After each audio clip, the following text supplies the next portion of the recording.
Hello guys. आज हम लोग देखेंगे भारतीय संसद से उठने वाले प्रश्न। देखिए, भारतीय संसद हम लोग इसके लास्ट में देख रहे हैं। क्योंकि क्या है कि जो संसद है, संसद के अभिन्न अंग होते हैं यहाँ आपके राष्ट्रपति, लोकसभा और राज्यसभा। यहाँ तीनों से क्वेश्चन बहुत टफ होते हैं, है ना? और संसद के नाम से ही बहुत कम क्वेश्चन होते हैं। क्योंकि इनके जो 3 अंग हैं, ये महत्वपूर्ण 3 अंग हैं, राष्ट्रपति, लोकसभा और राज्यसभा। यहाँ से क्वेश्चन बहुत प्रकार के उठते हैं और जो बचे हुए क्वेश्चन होते हैं संसद से संबंधित, उनको हम इस वीडियो में देख ही लेते हैं, है ना? तो टॉपिक पे आते हैं। कहता है, किस अनुच्छेद में राष्ट्रीय आपात या राज्य में आपात की स्थिति के प्रवर्तन में संसद द्वारा राज्य सूची पर कानून बनाने की शक्ति प्राप्त होती है? तो जैसे मान लीजिए भारत में आपात लगा हुआ है किसी क्षेत्र पर, तो उस क्षेत्र जैसे मान लीजिए एमपी में लगा हुआ, तो एमपी में अब विधानसभा तो है वो काम नहीं करेगी, तो उस क्षेत्र पर संसद अनुच्छेद 250 के तहत अपना कानून बना सकती है और उसे लागू कर सकती है। ठीक है। कौन सा अनुच्छेद दो या दो से अधिक राज्यों के विधानमंडल द्वारा संसद से राज्य सूची के किसी विषय पर कानून बनाने के अनुरोध पर संसद को उस विषय पर कानून बनाने की शक्ति प्रदान करता है? तो अनुच्छेद 252 है। ये क्वेश्चन आपसे कभी नहीं पूछेगा, ना ही ये आपसे पूछेगा। मैं सिर्फ इनको बता दे रहा हूँ कि ये इंपॉर्टेंट है आपके हाई लेवल यानी पीसीएस लेवल एग्जाम के लिए।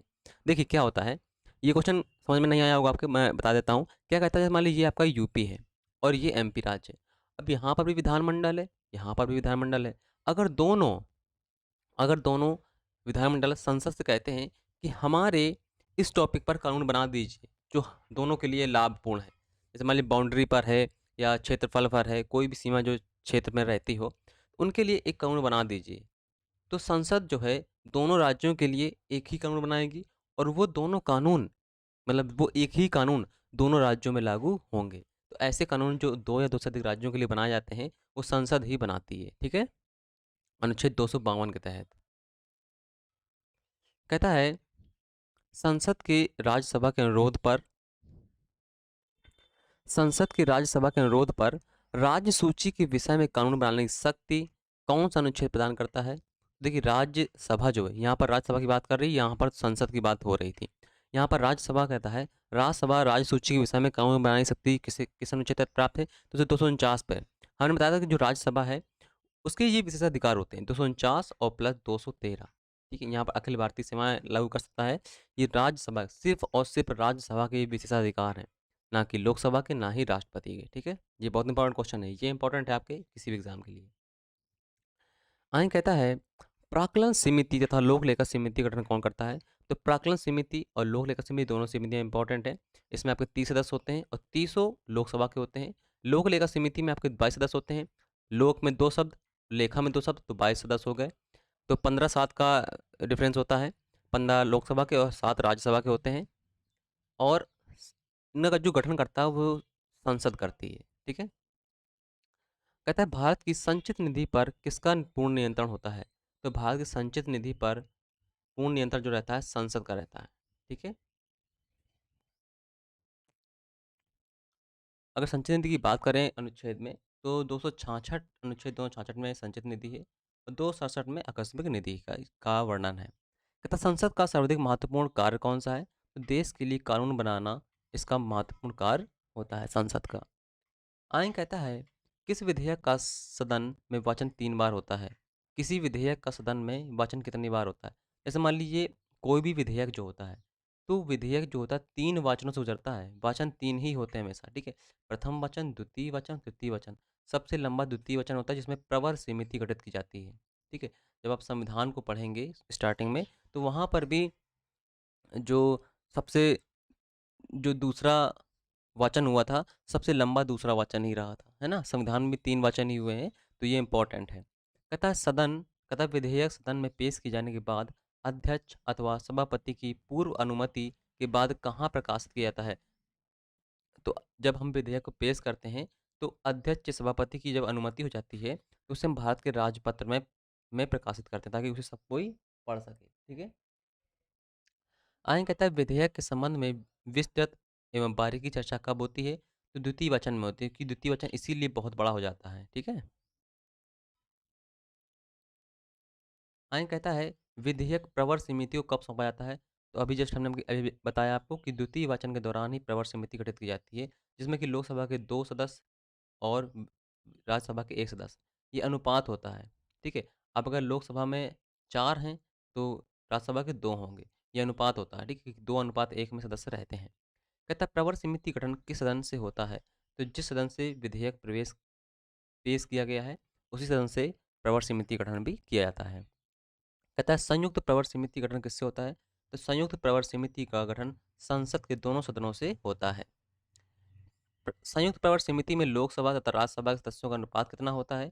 तो 2:1 है। देखिए अभी जस्ट आपको बताया तो वही आ गया। कहता है विधेयक में संशोधन कब किए जाते हैं? तो अधिकतर जो संशोधन होते हैं वो द्वितीय वाचन में ही किए जाते हैं। संसद के दोनों सदनों के पास विधेयक को स्वीकृति के लिए किसके समक्ष भेजा जाता है? तो राष्ट्रपति के समक्ष। जब दोनों सदनों से स्वीकृति मिल जाती है लोकसभा से और राज्यसभा से, फिर वो जाता है राष्ट्रपति के पास और राष्ट्रपति अगर उसमें साइन कर देता है तो फिर वो विधेयक कानून बन जाता है।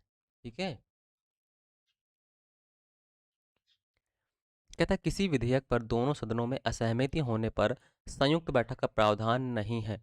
मतलब कौन कौन से ऐसे विधेयक हैं जिन पर अगर असहमति होती है दोनों सदनों में तो संयुक्त बैठक नहीं होगी?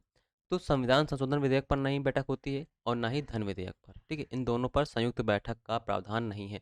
संयुक्त बैठक जो है अनुच्छेद 108 के तहत राष्ट्रपति आहूत करता है और अध्यक्षता कौन करता है? लोकसभा का अध्यक्ष इसकी अध्यक्षता करता है। कहता है संसद के दूसरे सदन को एक सदन से पास विधेयक पर विचार करने के लिए कितना समय प्राप्त होता है?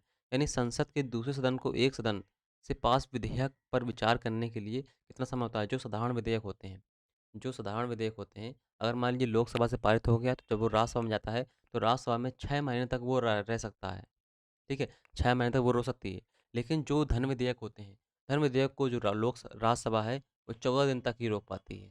ठीक है, आइन कहता है संयुक्त अधिवेशन से विधेयक किस प्रकार पास किया जा सकता है? तो उपस्थित एवं मतदान करने वाले कुल सदस्यों के बहुमत द्वारा पारित किया जाता है। ठीक है, ये क्वेश्चन इंपॉर्टेंट है ये वाला। ठीक है, और ये भी इंपॉर्टेंट है, ये तो नहीं पूछता है। आगे कहता है संसद के दोनों सदनों से पारित विधेयक को राष्ट्रपति कितनी बार वापस कर सकता है? तो एक बार वापस कर सकता है। ठीक है, या फिर वो अपने वीटो का इस्तेमाल भी कर सकता है। वीटो से पावर दी गई, 3 प्रकार की वीटो राष्ट्रपति को प्राप्त है, तो उनका इस्तेमाल कर सकता है और एक बार वापस कर सकता है।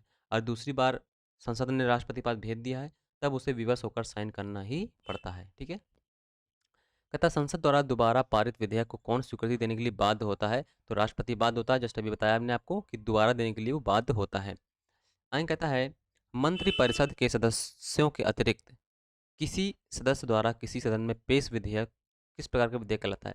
जैसे मान लीजिए जो मंत्री नहीं है और वो विधेयक लोग को लाता है तो उसे हम बोलते हैं गैर सरकारी विधेयक बोलते हैं। और जो मंत्री होता है जब वो विधेयक पेश करता है तो उसे हम सरकारी विधेयक बोलते हैं। आइन कहता है धन विधेयक कहाँ पेश किया जा सकता है? तो धन विधेयक केवल और केवल लोकसभा में पारित किया जाता है। ठीक है, कहता है लोकसभा में धन विधेयक पेश किए जाने के पूर्व किसकी सहमति आवश्यक है?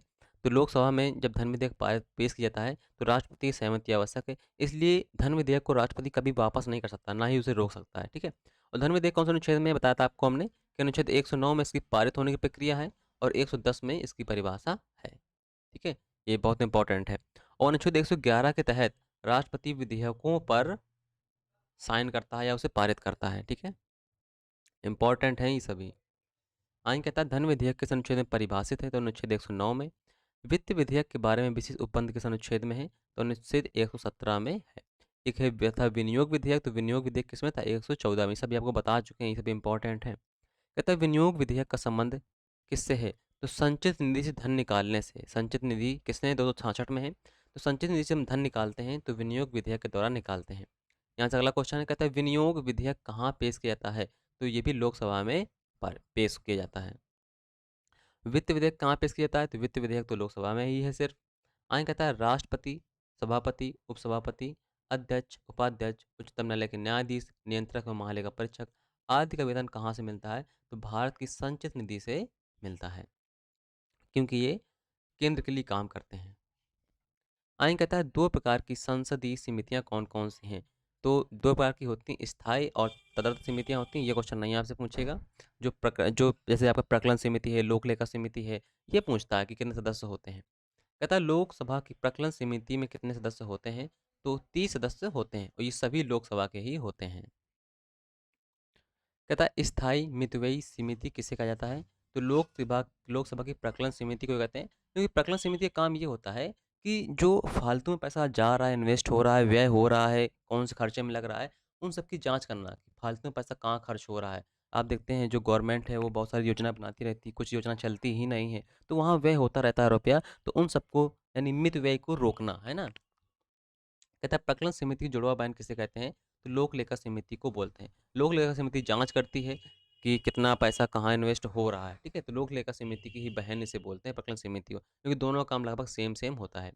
लोक लेखा समिति में कितने सदस्य होते हैं? तो 22 सदस्य होते हैं। ये 15 प्लस 7 होते हैं, 15 आपके लोकसभा के और 7 आपके राज्यसभा के। संसद में प्रश्नकाल किस लिए होता है? तो संसद में जो प्रश्नकाल होता है वो मंत्रिपरिषद से लोक महत्ता में प्रश्न यानी लोक व्यवस्था में प्रश्न पूछे जाते हैं संसद में प्रश्नकाल में, ठीक। आगे कहता है शून्यकाल किसे कहते हैं? तो प्रश्नकाल के ठीक बाद समय को शून्यकाल कहते हैं। शून्यकाल की अवधि क्या होती है? ये वैसे 12 से 1 बजे तक होती है, लेकिन आगे पीछे होती रहती है, क्योंकि प्रश्नकाल के बाद ही आपका शून्यकाल आता है और इसलिए ये अवधि क्या होती है, आगे पीछे होती रहती है।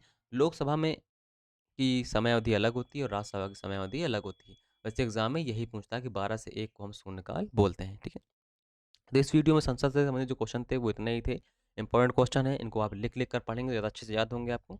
और बाकी जो ग्रीन इंडिया मिशन है उसमें आपको जुड़ना चाहिए, ताकि क्योंकि जो हमारा पर्यावरण है उसे हम बेहतरीन बना सकें। तो क्योंकि हमारी जो आने वाली पीढ़ी है उसके लिए अगर हमें स्थायी विकास करना है तो हमें पर्यावरण को जागरूकता को अपनाना ही होगा।